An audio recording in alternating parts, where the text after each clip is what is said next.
नमस्ते। इसका नाम तो सुधा नहीं दुधा होना चाहिए था। इसको तो पटाने की भी जरूरत नहीं पड़ेगी, ये तो खुद चल के आएगी। मेरा वो सबसे बड़ा बेटा है ना, इसका पति, वो पिछले 2 साल से विदेश में रह रहा है। रतनलाल जी, इंटरनेट ने चाहे जितनी भी तरक्की कर ली, वाईफाई, वायरलेस, लेकिन बच्चा पैदा करने के लिए आदमी को अपना तार औरत के मॉडेम में डालना ही पड़ता। बच्चा वाईफाई से डाउनलोड नहीं हो सकता। बाबा जी, इंटरनेट और वाईफाई से पहले तो तार से ही काम चलता था, तब भी बच्चा पैदा नहीं हुआ। मेरा मतलब है कि 2 साल पहले तो वो इधर ही थे, तब भी बच्चा पैदा नहीं हुआ।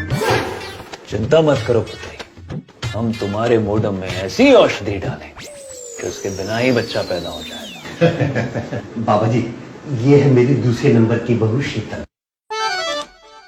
नाम शीतल है लेकिन स्वभाव से थोड़ा कठोर है।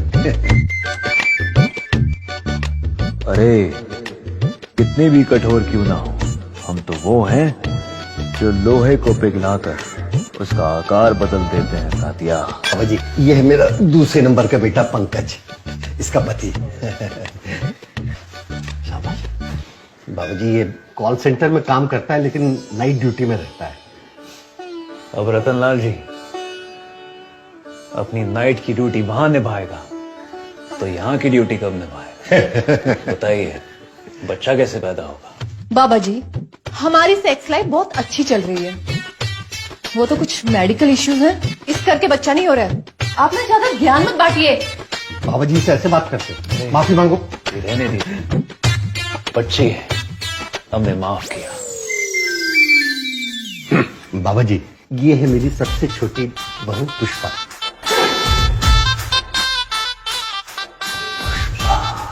झुकेगा नहीं। पर बाबा, झुकेगा नहीं तो बच्चा कैसे पैदा होगा? बाबा जी, ये है सैम, मेरा नालायक बेटा, पुष्पा का पति। नालायक पैरछू, दिन भर बस जिम में करता रहता है, कोई काम धंधा नहीं करता। दिन भर जिम में डंबल उठाते रहो, तो बड़े बड़े नंबल कब उठाओगे? अब मेरा मतलब है, अपनी बीवी को समय कब दोगे?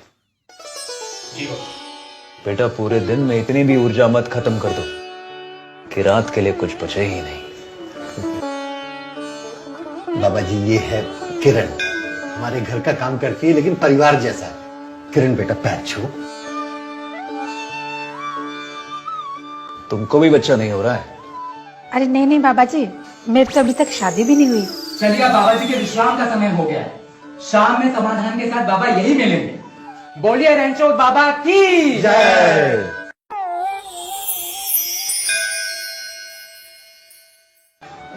लगता है बाबा गहरी समाधि में चले गए हैं। लगता है गहरी समाधि नहीं, गहरी निंद्रा में चले गए तुम्हारे बाबा। उठाओ उन्हें।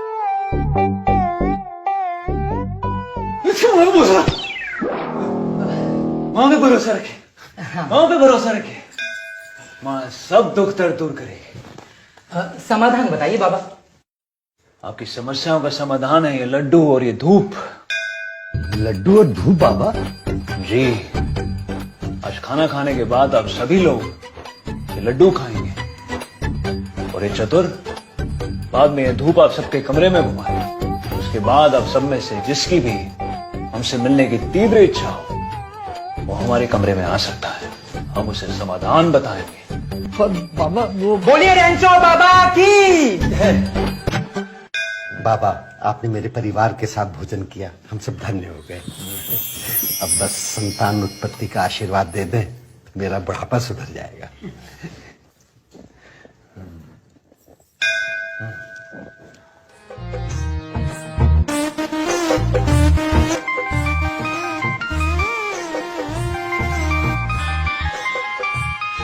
बाबा, ऑनलाइन सत्संग सर्विस। हेलो हेलो बाबा, कल मैं पूरे 12,000 देके एक रशियन लड़की को होटल में लेके गया। बाबा, मैं बेड पे लेट के उसका इंतजार कर रहा था और वो नहा के बाथरूम से निकली। उसने सिर्फ टॉवल लपेटा हुआ था। बाबा, उसके गीले बालों से टपकती पानी की बूंदें उसके गोरे गोरे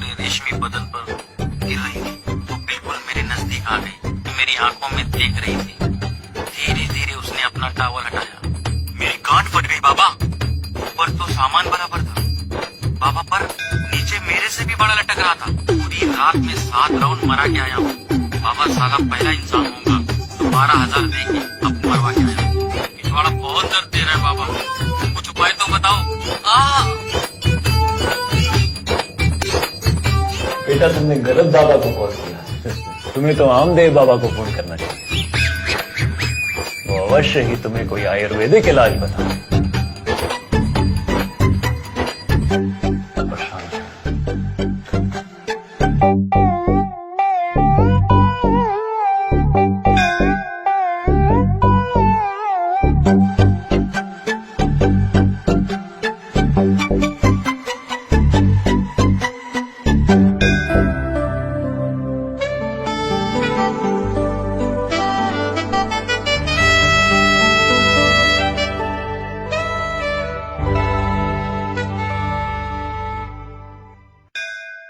लेकिन प्रसाद ग्रहण करने से पहले एक आवश्यक सूचना। जब तक हम यहां हैं, कोई भी एक साथ एक कमरे में नहीं सोएगा, सब अलग अलग सोएंगे। लेकिन बाबा, अगर अलग अलग सोएंगे तो बच्चा कैसे होगा? अरे ये काम तो बाबा का है। है मूर्ख। इसका कहने का ये मतलब है अब आपको उपाय बताएंगे, और जब आप लोग वो उपाय कर लेंगे और उसके बाद संभोग क्रिया करेंगे, तब बच्चा पैदा हो। इसका यही कहने का मतलब है इस चतुर का।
Thank you.